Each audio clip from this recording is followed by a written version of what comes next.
Per il momento si tratterebbe solo di semplice allarmismo. Non ci sarebbe infatti alcuna cancellazione di servizi che riguardino l'ospedale San Giovanni di Dio di Agrigento.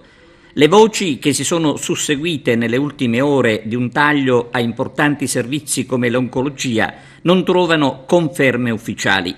A questo proposito Margherita Larrocca Ruvolo, presidente della Commissione Sanità della Regione Siciliana, da noi raggiunta telefonicamente, è stata chiarissima.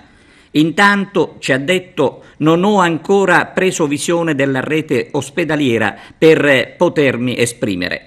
Qualora, ci ha detto ancora l'onorevole Larrocca Ruvolo, risultassero vere le voci, interverremo a salvaguardia dei cittadini di Agrigento che hanno tutto il diritto di essere curati nel proprio territorio.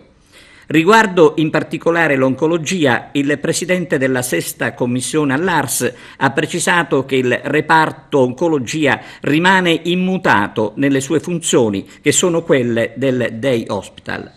Intanto, sulla vicenda dei reparti ospedalieri del San Giovanni di Dio si registra la presa di posizione del sindacato CIMO di Agrigento. Il sindacato dei medici annuncia battaglia in favore degli stessi medici e dei pazienti interessati. Ovviamente si spera che, a cominciare dal presidente della regione Musumeci e dal suo assessore alla sanità Razza, i problemi legati alla rete ospedaliera, che avranno un riflesso anche su Agrigento, vengano trattati con la massima attenzione, anche perché Agrigento e l'agrigentino in generale non possono subire l'ennesimo torto. Sulla sanità, insomma, non ci possono essere scelte che non guardino agli interessi della gente.